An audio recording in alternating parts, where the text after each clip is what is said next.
Travis, in the Q&A, I have a question about whether or not this will be recorded.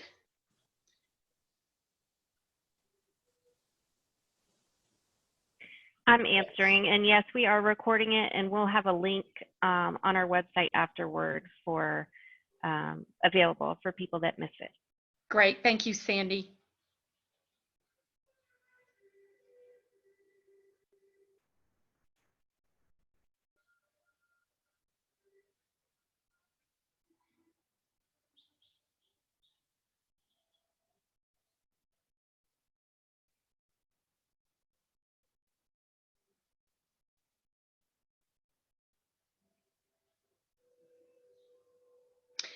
Okay, everyone, I have 1 o'clock, and I want to be sure and use every minute of the time we have today because I know you're all as excited as I am about our guest speaker. There are still quite a few people still logging on, so they'll just join us as we go.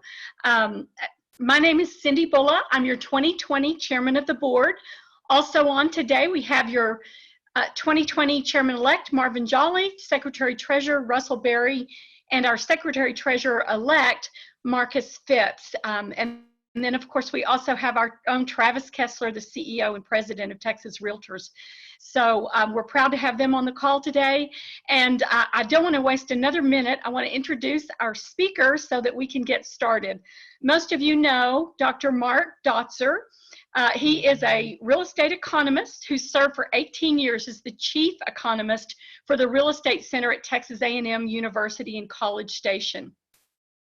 He's given more than 1,600 presentations to more than 295,000 people and written over 90 articles for magazines and journals. His research findings have appeared in the Wall Street Journal, USA Today, Money Magazine, and Business Week. His clients include banks, private equity firms, real estate investment trusts, construction firms, engineering companies, wealth managers, private foundations, and of course, commercial and real estate brokerage firms. He is literally part of our family. In 2015, Dotzour stepped down from that position with the Real Estate Center so that he could focus all of his time and effort on analyzing current economic conditions and communicating his analysis to others. He combines academic training in economics, real estate, finance, and history to make sense of current economic trends. And boy, do we need some sense made today, Dr. Dotzour. He earned his PhD in finance and real estate from the University of Texas at Austin in 1987. And he was tenured professor of real estate and finance at Wichita State University in Wichita, Kansas for 10 years. And prior to his academic career, he was president of Glen Eagles Development, which was a residential land development firm in Wichita. And during that time, he also served as president of Dotzour Inc. Realtors, which was a residential brokerage firm in Wichita. So with that, I want you all to help me welcome Mark Dotzour, part of the family. We'll give him a little virtual round of applause right now. And we're just going to have a conversation with Mark like it's in our own living rooms, which for many of us it is. And so, Mark, I don't want to waste a minute of time, so I'm going to jump right in with my first tough question. What's going to happen to home sales volume? Yeah. Number one, it's great to be with everybody. All of you sitting there all over the state. I've been to most of the places you're at, and have warm feelings thinking about it. Actually, just got goosebumps thinking about it a little bit. Home sales volume is a big deal. When I was at the Real Estate Center, they have some really smart economists there. And I asked them a long time ago, how do you forecast home sales volume in any city in America? And our research people put their head together and found out that there's three things that matter: job growth, cheap mortgage money, and home price appreciation. And we have had positive job growth for 11 years. We've had home price appreciation for more than that. And we've had cheap mortgage money for about the same time. As we sit here today, there's so much uncertainty right now, it's kind of hard to know. But what I like to try to do is I don't pretend to know everything. I have no training in medicine whatsoever. But what I like to try to do is just give people some common sense and some factual information so that they can talk to their clients. I remember selling houses. My first designation was an SOB. I was the son of a broker, but then I got a GRI and a CRB designation. And as I sit here today, I kind of feel like I'd just kind of like to be in your staff meeting and just talking. It's like, okay, how do we serve customers in this environment?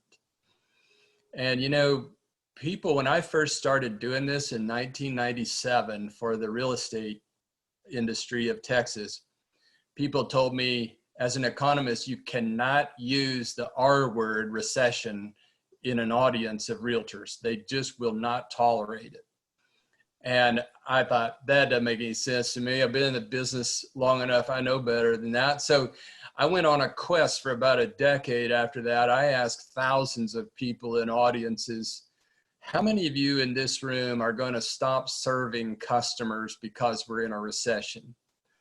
And over the years, I've spoken to over 300,000 people. I haven't met one realtor that said, yes, I intend to stop serving customers in difficult times. Ever since then, I've been happily unafraid to tell people when it's good and happily unafraid to tell people when it's challenging. And so as a real estate professional, that's the one thing we always wanted in our business. I feel like I'm still in the business. I'm not licensed anymore, but you know, they say old realtors never die. They just grow listless or get out of commission. So that's kind of where I'm at with that now. But we all want to be professionals. We all want to be viewed by our clients as somebody that knows what's going on and is honest and truthful, because the clients have two goals, whether it's in an expansion and everything's on fire, or if it's in a recession and things are difficult. Clients have two things that they need help from real estate professionals. One is they all have dreams and pursuing a dream of some kind, or needing to solve a problem. And that's what professional real estate professionals do, is help people achieve dreams and solve problems. And so I want to talk about all of this. It's challenging right now. Somebody asked me Friday, said, you don't appear like you're all that concerned about this. And I said, I am very concerned about this. If anything, what you're drawing out of my attitude is, I'm also very determined. And I'm also very confident that the American people will overcome this situation just like they overcame 9/11. We might talk about that toward the end again with TAR at that point. So I am very concerned. It's a difficult time. And generalizations really don't serve any purpose. And so when people ask me, how's the market going? Or people ask a common question, it's like, what kind of recovery is this going to be? Is this going to be a V-shaped recovery, a U, a L, or a W? And my answer to that is a meaningless question, because a national average or even a statewide average is meaningless. Cindi, you're up in the panhandle there. What's going on down on the border of Laredo is not relevant to you. And for people out in El Paso, it's different from Austin. And so you have to be smarter than that. These big generalizations are just not helpful to anybody. So with that said, thinking about the home sales volume, we're going to have cheap mortgage money for a long time. That's one thing I think we'll have in our Q&A as we go along. But mortgage rates have been low for a decade, and they're going to be even lower than they have been, and could be for quite a while. For about the last year, I've been telling people out on the road, whenever we have our next big recession, I think mortgage rates will drop to 2.5%. I think our government, the Federal Reserve, will make it happen, because they know that in 2008, that's how we got out of the last recession. when our government, the Federal Reserve, bought $4 trillion worth of mortgages and bonds. And that's when mortgage rates, you remember, went from maybe 5 down to 3 3/4. That's what got us out of the recession, because all of a sudden the whole country could refinance their mortgage from 5 down to 3 3/4. And they suddenly, that puts a couple $100 a month spendable income in your pocket. And the Fed knows that. And so I've been saying for the last year, whenever we have a recession again, mortgage rates are likely to go to 2 to 2.5%, 30-year fixed rate. And up until February, people's jaws were dropping when I would say that, especially people in the mortgage business, like, yeah, how's that going to work? Well, we're in a recession now. I thought it was going to be 2 years from now. That as late as February, I said probably 2 years. But we're in a recession now, and the Federal Reserve is doing everything they can to get that mortgage rate down. I don't know what their number is, but what I do know is that they know that's how you get out of this dilemma. It's one of the ways. You can print money and give everybody $1,200.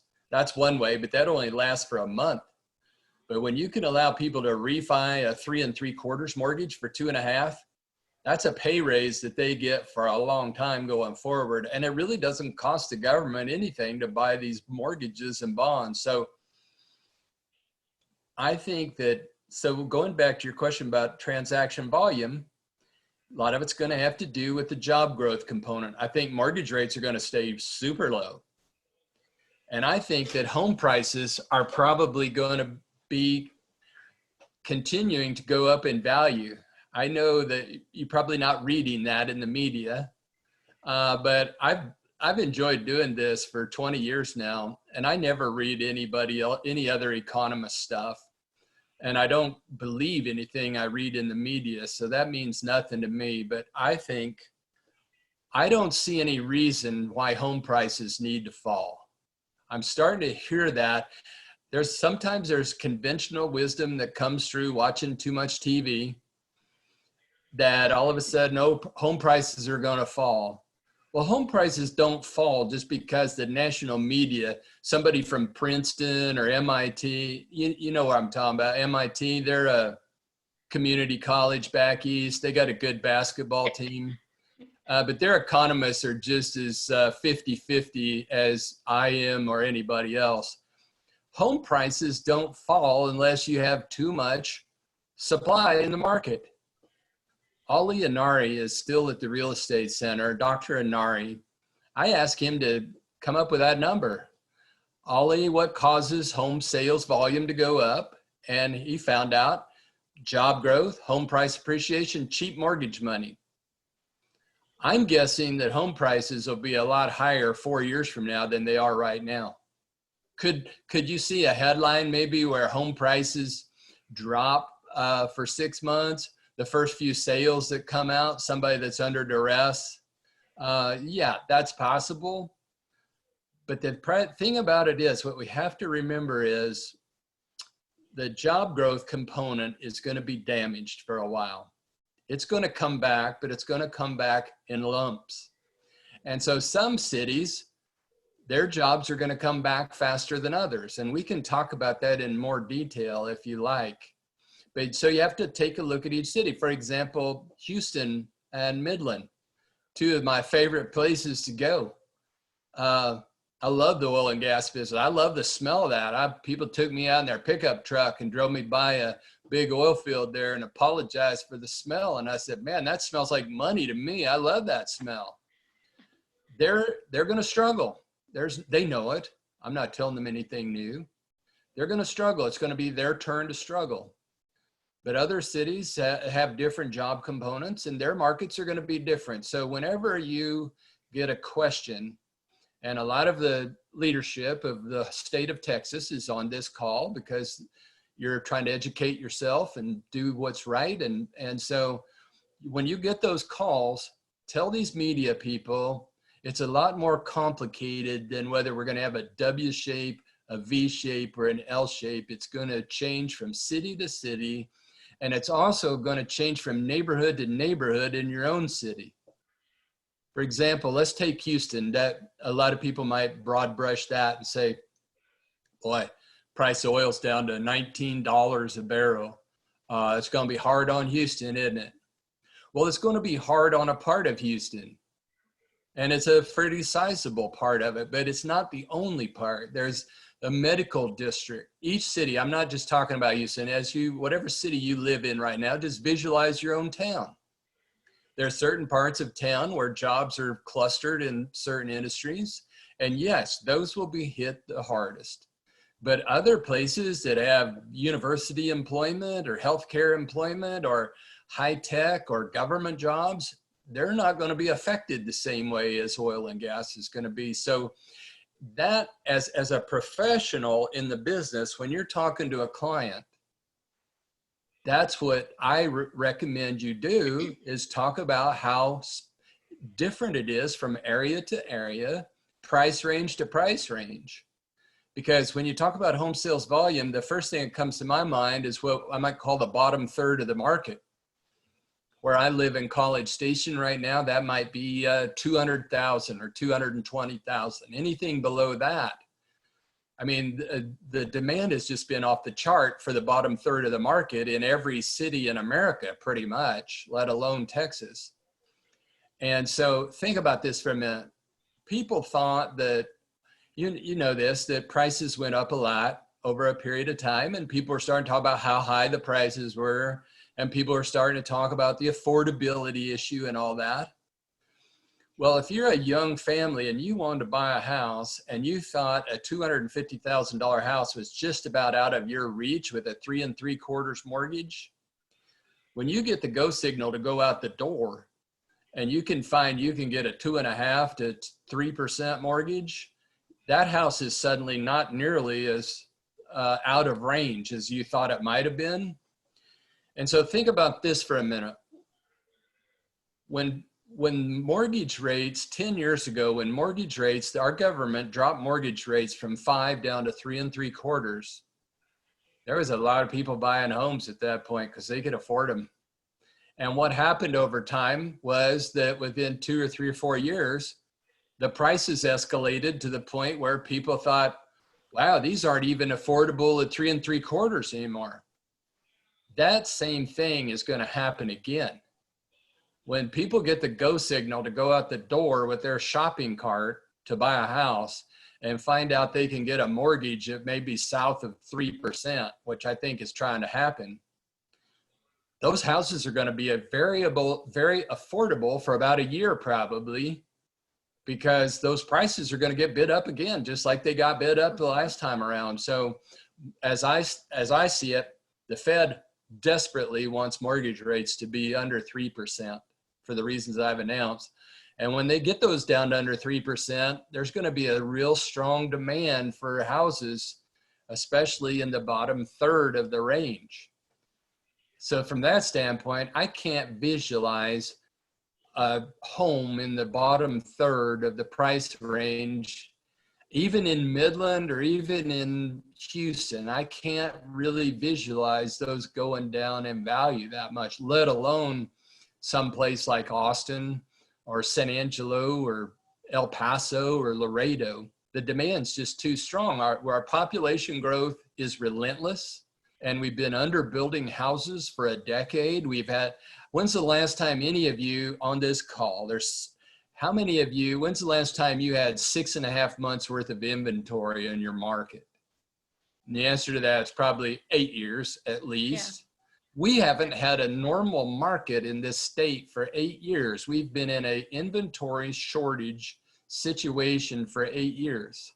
And so if you live in a town that had a 2.5% inventory and home sales cut in half, that moves you up to 5 months of inventory. And that's still below the magic number of 6.5 that we said for decades was a normal market.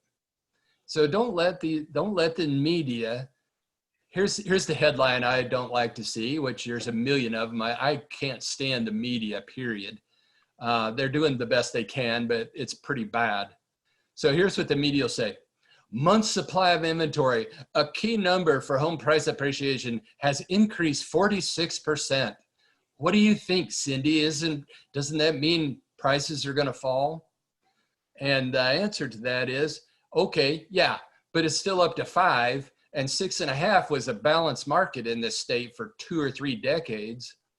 And so that you need the context. That's where I started adding the history into my bio, because knowing something about statistics and knowing something about real estate is very helpful, but without historical context, you're kind of lost. You don't know your context.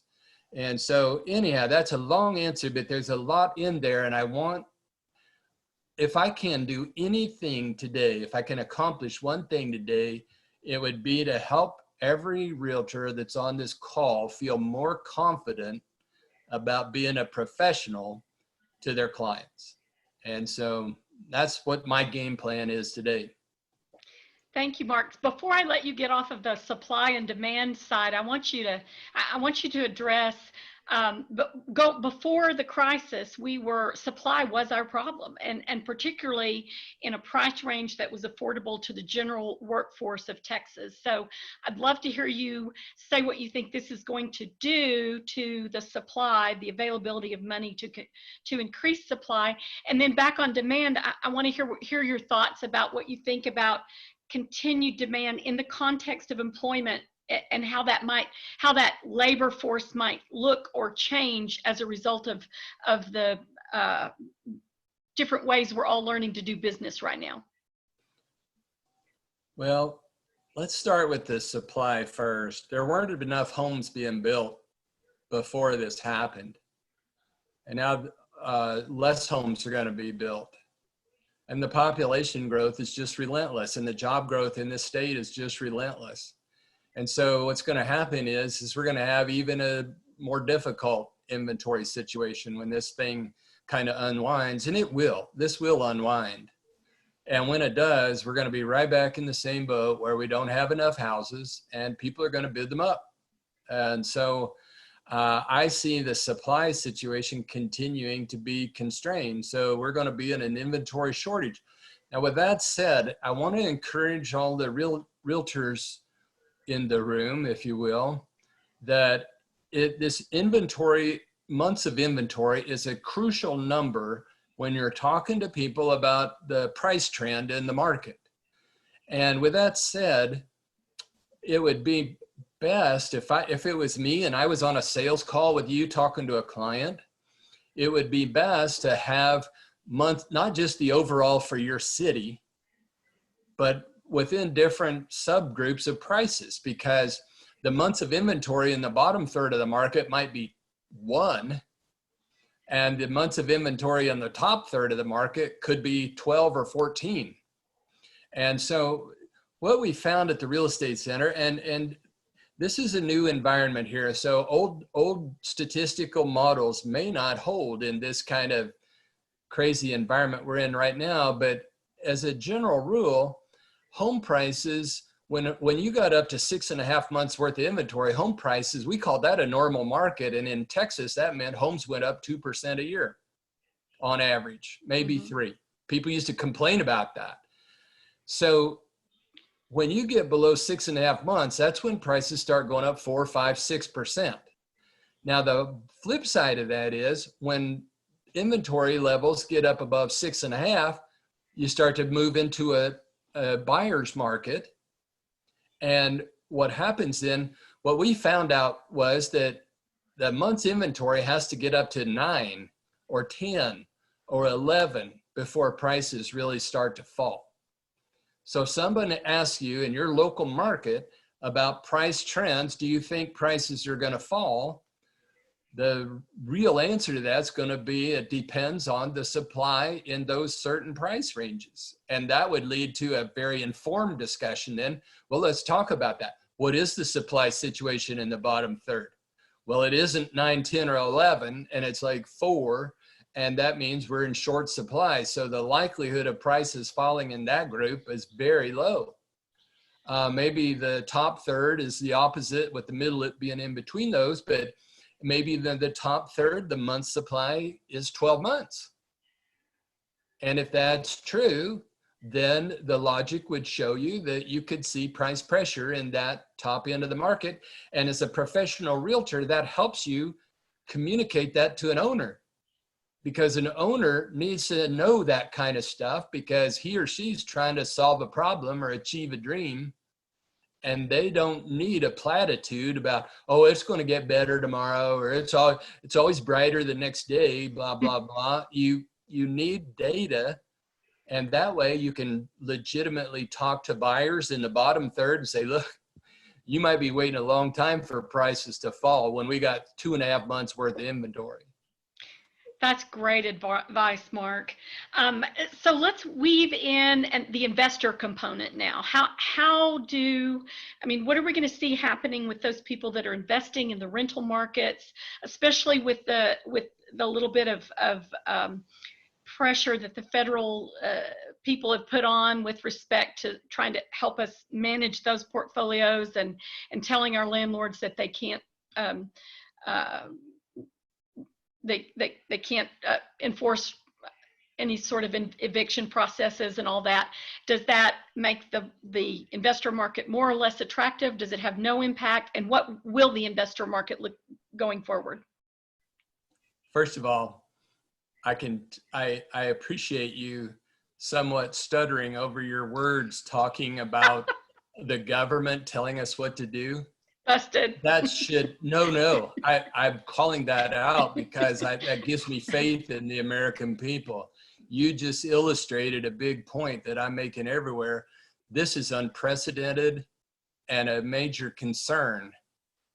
What gives our government the right to tell people they don't have to pay rent? What gives our government the right to tell people you can't run your business? I mean, in a certain kind of way, a whole bunch of dominoes have fallen, and we're going to have to put them back up. The first domino that fell was in the medical profession because they were overwhelmed by this virus, and we had to do something. I get that. The second domino that fell was when we lost our personal property and our legal rights, when the government said you have to close your business. Not only that, but then the people that loan money to somebody to buy a house, or people that bought an apartment to rent it to them. Suddenly the government just said, your contract's no good. You see, right now, as we sit here today, the value of a contract has never been worth less in my entire lifetime. Just because you have a contract doesn't mean anybody's going to honor it right now. We talked about for decades about how this country is the best country on earth because we have the rule of law and private property rights. And right now, as we sit here today, we don't have either one of those. And that's going to damage investment in this country going forward, because suppose we have another virus outbreak in November and December next year. Are they going to make you close your business again? Are they going to tell you you don't have to make your rent payments for another 6 months, or you don't have to make a payment on your mortgage? This is why mortgages aren't below 3% right now. And the Federal Reserve knows this, and they got to be dying because they want that mortgage rate to be down to 2.5. And right now it should be 2.3. And the reason it's not is because what investor wants to buy a mortgage when you can't tell whether the person's going to make the payments or not, when the government's actually encouraging them not to? So this is just kind of, unfortunately, governments do the best they can, but many times the best they can just isn't good enough. And in this particular case, it's a problem. And if you want the fact on this, mortgage rates, for those of you in the room that your customers ask you about mortgage rates, all you got to do is know what the 10-year treasury rate's at. And the mortgage is traditionally 1 3/4% over that.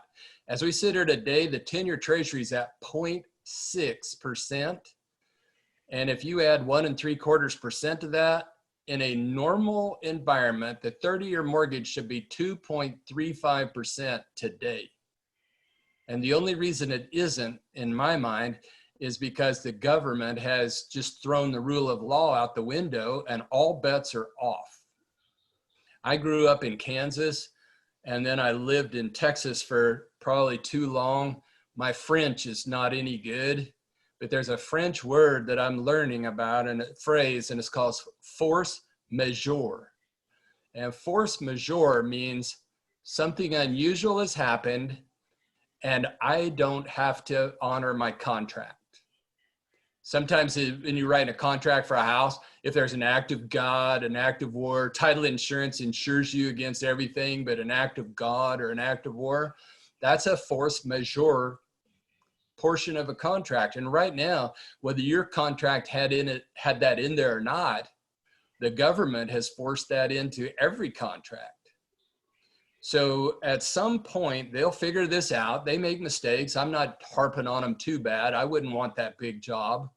But one of the mistakes they've made here is by creating a lot of uncertainty in the mortgage market. So mortgages are way over 1 3/4% over the 10-year treasury. So if Trump called me or Mnuchin called me or Jay Powell with the Fed called me, I'd say, you need to figure this mortgage thing out, because if you want mortgages to get under 3%, people have to have some confidence that they're going to pay. So what does this do to investment? I remember the last time we had a gigantic blowout in the stock market. It was 2008 and 9. Stock market was down 40%. And people were telling me they were going to buy gold. And you might remember at the time I was joking and saying, if you're even thinking about buying gold, I'd recommend you take cocaine instead, because at least you'll feel good before it kills you. I actually do remember that. Yeah, you saying that. I found as a teacher, if you can say really stupid stuff, people remember it for a longer period of time. But the point of that wasn't the gold part of it. The point of it was, the next statement I made was that for many people that don't understand the stock market or the bond market, buying a house right next door to the one they live in is probably one of the safest investments they can make, because they are experts. They don't rely on Morgan Stanley or anybody else to give them investment advice. They know. And so what happened was 2008 is the catalyst for all of this demand that's happened. You know, people were flipping homes before that. Well, now people are buying them and keeping them for the long term for good reason. And so with this stock market and bond market volatility that we've seen in the last 2 months, all that's going to do is help remind people that are 10 years younger that didn't remember what 2008 was like. And suddenly they're going to say, you know what, maybe owning a house or a duplex in my town is a better deal than owning a stock that I have no idea if it'll be worth zero in another 3 weeks. So I'm real bullish on the investment side of things too. Will there be a change in dynamic with regard to demand for smaller communities or suburban communities? Yeah. I started talking about that almost a month ago, and it's starting to come out. People are starting to throw data out at that, and it makes logical sense. I mean, the urban vibe just isn't what it used to be. Riding a bike downtown with a helmet on and Uber and this and Uber and that, all of a sudden the drama's gone out of that. I like the financial market. If I could short sell the urban vibe, I would have been shorting it big time right now. I feel like a lot of people are going to want to move to the suburbs. I think that I feel like millennials almost in a certain kind of way despise the suburbs. It's like it's unsustainable. You have grass growing out there, and that grass needs water, and you have to use gasoline in your car to go to work. I have a feeling that that's going to change a little bit when those people get married, start having a few children, and all of a sudden living on the 20th floor of a high-rise apartment downtown just isn't what it seems when you could be out walking through your neighborhood or pulling some weeds in your garden. So I feel like the suburban part of the real estate market is going to have a lot more demand than we've seen in the last decade. And I also feel the same way about communities that are within 40 minutes of a major urban area. And so, because with what we're doing now with this Zoom stuff, when managers and owners of businesses get comfortable with this, where they have measures somehow to know that their employees are working and doing what they're supposed to be doing during the day, I could easily see a situation where somebody says, you know, I want you to come to work for me in our town. Here's our wage rate. And they say, well, I can't afford to live downtown in a big condo apartment or whatever. But I, you know, if I only have to come to work on Monday, anyhow, you could move to a small town 40 minutes out, And the company says we meet every Monday at 10 o'clock for a 3-hour staff meeting, and then you go home and do your job the rest of the week.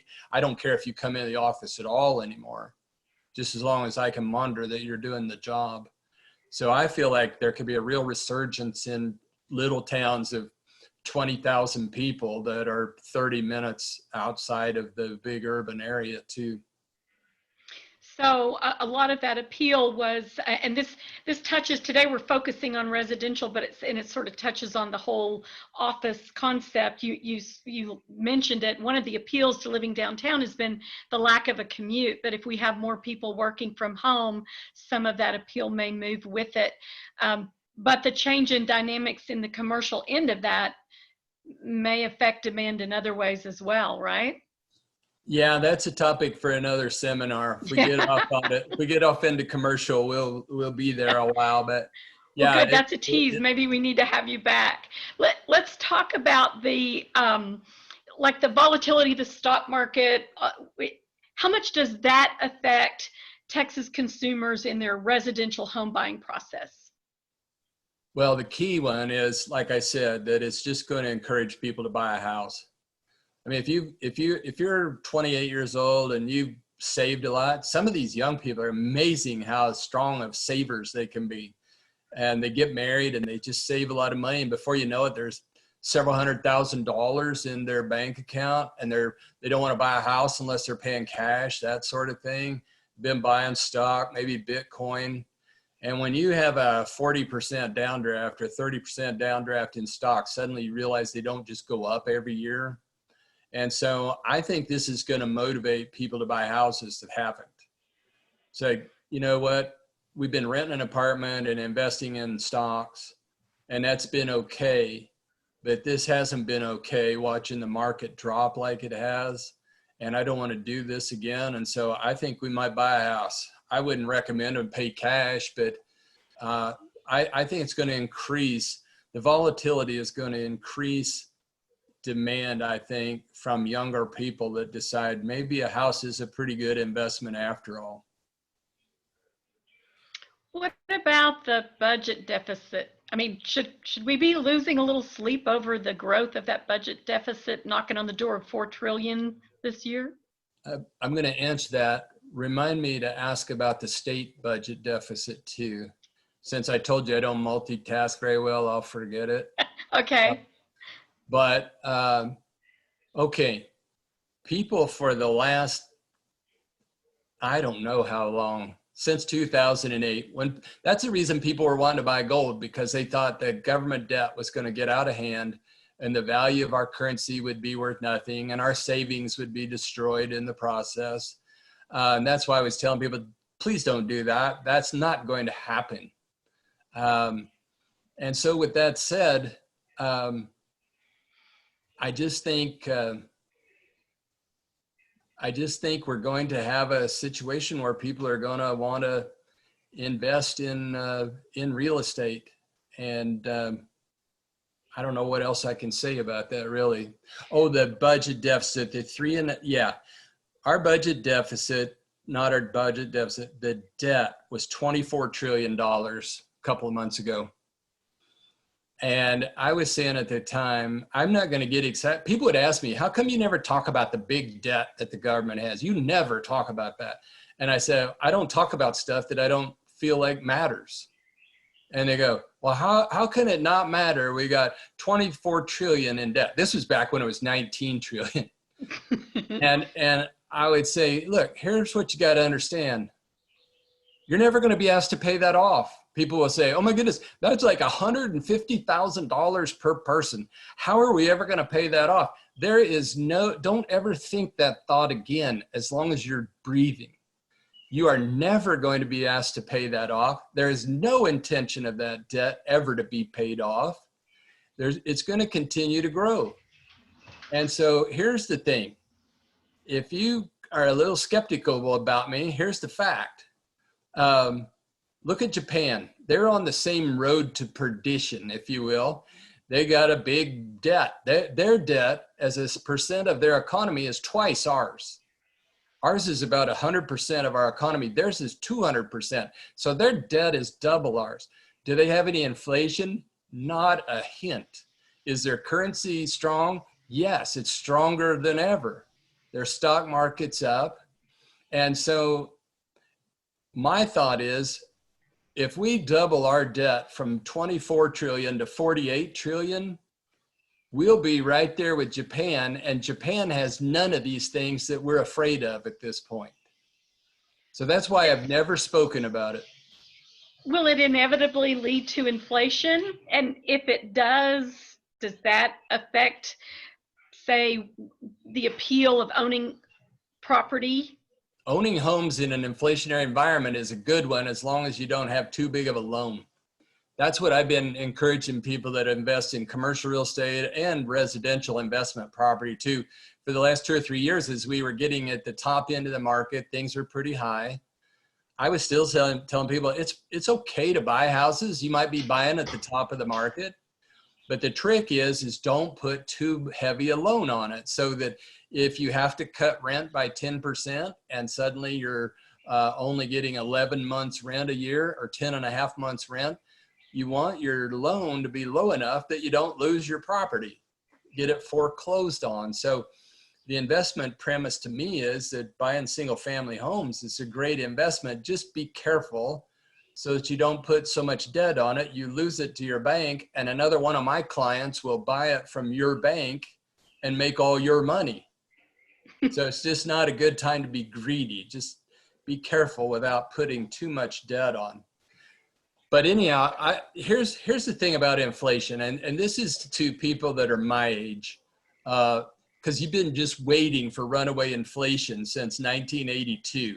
And how long is that now? Let's see, that's 38 years. So you've been waiting for runaway inflation for 38 years.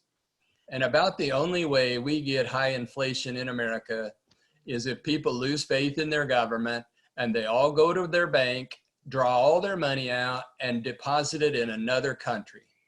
That's how we will get inflation if we ever do. And so the question I pose to everybody is, so if you went to your bank today and took out all your money, what country would you take it to? Would you take it to China or India or Russia or the Middle East, France, the United Kingdom? And the answer is nobody wants to go those places yet. There's no contender in the global economy where people would pull their money out of the US. It's just the opposite. For the last 10 years, anytime things go bad, money flows into this country like you can't believe it. And so until we get an environment where people pull their money out and take it to another country, we're not going to see inflation here. And keep in mind, I'm an economist, 50% chance anything I say is wrong. So back to I'm going to circle back to how that affects the residential real estate market. It sounds to me like you think prices in general will continue to increase, maybe a little slower than they were, but continue to increase. Would that include all price ranges, or is there a sweet spot there that you think will have more activity? Okay, and that all comes back to the month's supply of inventory. So my hypothesis is that the month's supply of inventory in the top third of the market's pretty high.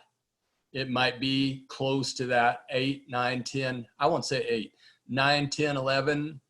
And if that's the case, then prices could fall. There's a risk when inventory gets north of 8 into the 9, 10, 11, there is a risk of price declines. The bottom end of the market, sitting there with 2 months of inventory, even if demand got cut in half, you'd still have 5 months of inventory. So there's no reason why prices would fall in that category. The middle is harder to know. That part is harder to know because I'm guessing there, if you're in a $500,000 home, that's kind of hard to know. That's the mystery spot. That's the murky spot right now. And again, it just depends on the month's inventory. If people are still buying 500s, prices will stay pretty firm. But if suddenly one part of the market gets hit soft, and nobody can predict that right now. The one thing I feel fairly confident in is the super high end range, second homes, like ranches, $1 million, $2 million, $5 million properties. I think that could be really soft, because it used to be we had rich lawyers that would buy those until we had tort reform in Texas, took all the fun out of being a lawyer. And it used to be we had rich doctors before Medicare took the fun out of being a cardiologist. And so what we were left with was hedge fund financial people and oil and gas people. And oil and gas people aren't in the same situation they were 5 months ago. In fact, when there was all this selling going on in the bond market and the stock market on March 17th and 18th, my guess is if people could have sold their real estate in one day, called their broker and said, I want to sell that by the end of the day, I'm guessing that a lot of properties might have tried to change hands in the middle of March right there. The fact that real estate is illiquid, it's hard to sell in a short period of time, is a curse and a blessing. And it's a blessing when the stock market and the bond market's blowing out that you can't convert to cash. Otherwise, I think there would. So my guess is there was some pent up demand, if you will, of oil and gas people that would like to sell their high priced real estate to get cash. So I feel like it makes logical sense that $1 million homes out in the country somewhere, $2-3 million ranches, those things might come into the market, and there might not be a whole lot of demand for that short term. So I would think out of all the real estate property, residential pieces of real estate in Texas and also other parts of the country too, I would say those expensive homes and ranches, second home kind of things, probably would have the highest likelihood of seeing price declines, because stuff comes onto the market for sale and there's not very many people wanting to buy them for a while. And that's when the months of inventory skyrockets. Let's talk about that middle price range. And you mentioned, and have for years, the connection between employment rates and demand. And so talking about employment rates for Texas right now, we know that Texas has some unique challenges because we have the oil and gas situation kind of going into the crisis. And now we've got what may be an inflated number of unemployed because of the way the unemployment compensation is working right now. But assuming that that real number of unemployed is fairly significantly high right now, do you think the other market forces will balance that out and we won't see the problem in the median? Or do you think there'll be a short-term problem in the median and that will recover? And I'm talking about that middle price range, say 250 to 550, if that's middle. Yeah. Okay. So what's going to happen there is a little bit unknown, but what you'll watch is the unemployment's going to be really spotty, because a lot of people that are in the unemployed category are in the service industries, working at hotels and restaurants and other services like that, nail salons, hair salons. And so that's going to have more of an impact on the apartment market than it's going to have on single family real estate. Now, in the oil and gas sector, there's going to be some people that have high salaries that are joining the unemployed now. And so that's going to decrease demand for houses in that price range, and it may increase supply as people bring those into the market. I think I'm kind of skeptical. I feel like higher price homes could see a significant price decline short term. And I feel like the middle market could see some declines as well. And so then you talk to owners, what would you do? And in my mind, what you do, and we don't like this from a transaction volume side of things, but if you're gonna advise clients, I think for some of these markets, you'd be better off just to wait it out for a few months. Because what will happen whenever a market is kind of frozen, and the real estate market is frozen right now, there's just not enough sales volume going on to know what's happening to prices in the 5 to 900 or over $1 million. There's no comps. And so nobody really knows. And so what's going to happen is usually the first transactions that happen are under duress. And so you got somebody that didn't like being with their spouse anyhow before the virus, and now they know for sure they don't like their spouse anymore, and that house is coming up for sale, and I don't care if we lose money, because if I never see this guy again in 1,000 years, it'll be too soon. And so, or somebody died, and now you've got a estate situation. And so you're going to have what the realtor's dream is to have a motivated seller, right? Well, when you have hyper motivated sellers in a market that's kind of slow with demand, you can see a price drop. You can see a divorced couple say, let's sell it. I don't care what it is. I want this divorce over, put it in the market and sell it. I want it gone in 10 days. And so as the market reopens and we start getting sales volume again, I guess what I'm trying to say is if you see some marked drawdowns in price early on, I would not assume that means the market is collapsing in price. What I would assume is that the sample's starting to get distorted, that it's people that are hyper motivated sellers alone. And so if I was trying to sell a $600,000 house right now, I wouldn't mind putting it on the market, but I wouldn't get worried if some homes are within a mile or two of me sold at a 60,000 less than the ask price or whatever like that. Number one, the ask price might have been too high anyhow. And number two, a 60,000 price drop might only be 30,000 really when you get down to it. But the media will make a big deal out of that. And so that'll be up to the realtors to kind of build the case about, look, let's analyze this data, see where the tough spots are, where the good spots are. Because what we don't want to have happen, I don't personally want to have happen, is I don't want the good parts of the market to freeze up because people don't know anything. And so that's going to be all of our job.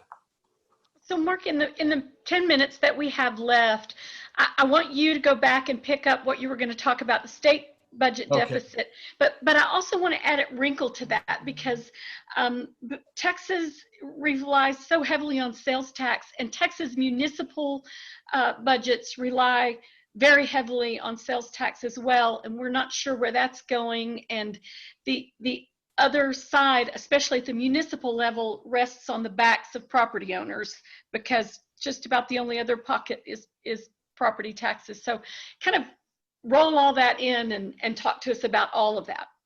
Okay. You're doing such a good job asking me questions, and I'm going to come back. I'm going to round back to where I was there, because like I mentioned, if you ask me more than one question at a time, I'll forget the first two by the time I get to the third. Let me talk about state and municipal budgets for a minute. With what's happened to the price of oil, and what's happened to sales tax revenue, and what's happened to convention and tourism revenue, I have no doubt that the state budget, as well as many municipal budgets, are going to be under serious duress. So, you know, you live in a university town. So you live in Austin, for example, and you might think you're kind of bulletproof because of tech, and in a certain kind of way you are, but you're also in a government town. You're in a federal government town, state government town, university town. And I have a suspicion that every university in this state and every institution that's state funded is going to be under budget duress for a couple of years. I remember working at the university back in 2008, and I remember them telling us there's not going to be any pay raises for several years. And so that's how it goes. And I remember cities and counties having to lay off people, especially I remember in the building permit segment. And then when the market turned around, we couldn't get building permits fast enough to supply the growing population until they could hire people back again. So these cities that rely heavily on convention and tourism, their tax revenue is going to be troubled. And so that is a real issue. The whole state government is, and all of our city governments and all of our government organizations are going to be under budget duress for probably a couple of years. So what was the second part of your question? So, well, I was bringing in the local, the municipal. Is there something that comes to your mind as an economist that, because Texas realtors have never been good about just sitting back and waiting to see what happens. We want to get in there and help weigh in on what's going to happen. Is there something that in your mind every Texas realtor should be doing right now to at least have some positive impact on the direction that those, for example, those budget talks go, and where those cuts get made, and who has to bear the brunt of the weight of whatever's coming down the pipe on those shortfalls? Well, number one, I remember in 2008 when we had budget shortfalls across the board at the federal level, state and national, and I remember talking to people saying, nobody wants to get their thing cut. And so everybody was against any budget cuts for their piece of the pie, and consequently nothing got cut. And I remember saying, everybody's going to have to share a little bit. If you're going to have any chance of getting together in the country, everybody's going to have to take a little hit. And I remember saying even pensions and military people are going to have to take a hit. And after it was over, a young man that was running the convention center lighting came up to me afterwards and he goes, if I heard you right, are you saying I might need to take a cut to my government military pension? And there's about 8 other people waiting in line to ask me some question. And I looked at him and I said, that's exactly what I'm saying. If we don't all take a little hit, nobody will want to take any hit, period. And there was a pregnant pause there for a second. And then he smiled and he said, I'm in. If everybody takes a hit, I'm in. And Wow. so the thing is, if it's a partisan deal, if it gets down to the old tribal politics, Republican and Democrat sort of thing, nothing happens. That's why I can't stand government. But if you come up with some kind of consensus where everybody has to share a little bit, the American people want to live in a good country. They just don't want to feel like they're having to pay for it all by themselves. And so either we get rid of the tribal politics or we just keep doing business as usual. And so we'll have to see. But in my mind, the very first thing you can do as a real estate professional is stay educated on the market and help your local media report it correctly so that you just don't have this broad brush. We're going to have an L-shaped recovery nationwide. That's a meaningless statement. Prices might fall right now because we don't know why, but it just sounds good. It sells newspapers for us to say, oh, we asked them a question, do you think prices will fall? And they said they might, and that becomes a headline. And so the best job I can think of for all of you and me too is to stay educated on what the market is and have an answer more than just how's the market. Just say, oh, it's always good. I mean, we live in Texas. It's always good. See, that doesn't help anybody. But if you get specific and say, well, it kind of depends. Parts of the market are strong, parts of the market aren't. And that's enough. A reporter won't go any further. And then just say, yeah, and if you want to know that, you call a professional realtor. That's what we do. We're not stupid like you. So Mark, I'm going to ask you 2 of the most asked questions that came in on the Q&A, and then I want you to wrap up for us and talk to us. You opened with a reference back to a different time that Okay. You have likened, and I want to hear you talk to our members about that. But 2 quick questions first. The first one is, with such low interest rates, what is the impact of the refinance market going to have on home purchases? And as an extension of that, we're seeing tighter lender requirements starting to come down the pike. Will that materially affect it? Yeah, okay.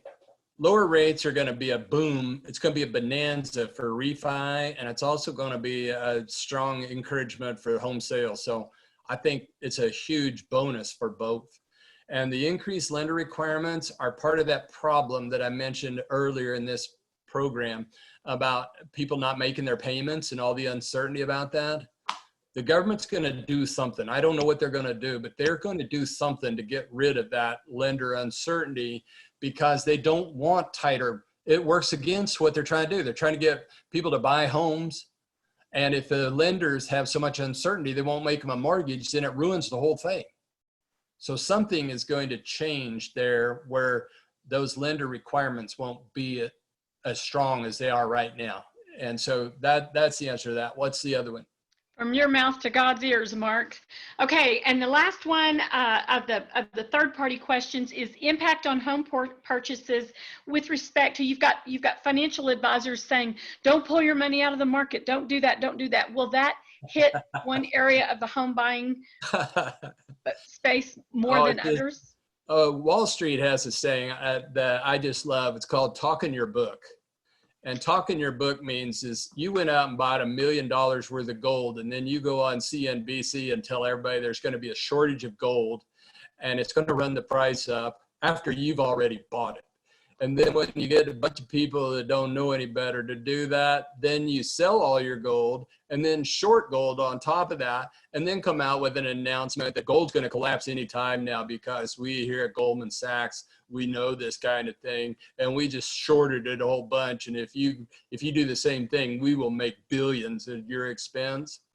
So for a financial advisor to tell people don't sell stock to buy a house, that's kind of like talking your book as far as I'm concerned. I don't blame them. It's a nice idea, but it's good to own. I'm not averse to owning stocks and bonds, but I tell you what, when the market dropped 40% in 08, how many houses in America dropped 40% in a month? And when the stock market dropped 20% here recently, how many houses went down 20%? And when you look at a 10-year hold on a house, if you buy it today and hold it for 10 years, you think it's going to be less expensive a decade from now? I don't. So I think I wouldn't put much strength in that idea that people are going to suddenly decide, no, I'm going to hold all my stocks and not buy a house. I'll discount that one. Thank you, Mark. So I'm gonna close out my part because I want your voice to be the last thing that our members hear today, and I want what you're about to say to be the last thing they hear. So at this time, I'm just going to look at my fellow members, and I'm going to thank you for all the work you do, all the care and concern you put in for Texas consumers. We know where your heart is. Texas Realtors has got your back all the way. We are partnering with your local and your national association to do everything we can possibly do. Mark, I want to thank you from the bottom of our hearts for coming back and visiting with us today and sharing your wisdom. You have been revered by this membership for decades, and you always will be. So thank you for being our guest today. And then I'm going to hand it over to you and let you close us out. Okay, thanks a lot, Cindy. You did a great job. Good job. I've just, in the last month, have had several flashbacks to 9/11.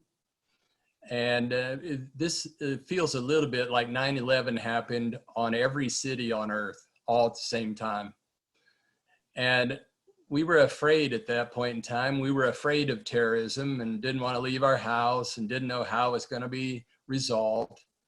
And I remember TAR had the guts to hold their convention right after 9/11 in Dallas. It was at the Hyatt Regency, downtown Dallas. I remember Luann and I looking out our 7th floor window or so and seeing SWAT vans on every corner down there looking for bombers that were going to blow up a hotel in the downtown area. Every convention had canceled except TAR. And I remember giving that speech, and somebody said to me, are we going to make it out of this? What's the long-term outlook for this? And I remember saying, look, here's one thing you can take to the bank, and that is Americans do not tolerate deferred gratification. We want stuff and we want it now. And if we got money, we're going to buy it. And if we got stuck in our house for very long, we're going to go out. And I remember telling people at that Hyatt that, look, one of two things is going to happen. We're either going to solve terrorism and get rid of it, or we're going to get used to it. But life is going to go on regardless, because Americans don't tolerate deferred gratification. And that's exactly how I feel about this. I don't care how dangerous it is. I don't care if you don't get a vaccine for a year or two. The fact of the matter is, Americans don't sit at home for long. They're getting itchy already. I gave them 2 weeks based on my observations of 9/11. Within 2 weeks, people were all peace and love and brotherhood for about 2 weeks. And then somewhere on about day 15, it's like, I'm honking at you and giving you the finger again because you're driving too slow on the street. And I thought, okay, 2 weeks is about all it takes. And it feels like that's happening already. It feels like people are getting tired of it. And so I think it's going to unfold just the same way. Even if we have bad news about the virus, people are going to get back, and people want to buy homes. Trust me, there was a lot of people wanting to buy homes as late as the end of February. The housing market had turned the corner. The housing market had been kind of flat for about 2.5 years. It was good, but it wasn't getting bigger. And all of a sudden it was. And so that there is an underlying demand for people that want to buy homes. They're sidelined for a little bit right now. And maybe it's hard to get a mortgage. So maybe for a month or two, it'll be harder than you might hope it would be to get a mortgage.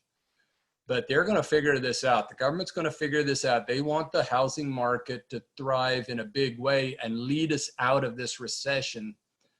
So they'll figure out these roadblocks and things will get back to normal. So that's it. I just want to encourage everybody out there, go out and serve your clients, take care of business, and knock them dead. Thanks. Thank you, Mark. And thank you, Texas Realtors. Do just that. Go out and take care of business. Be safe.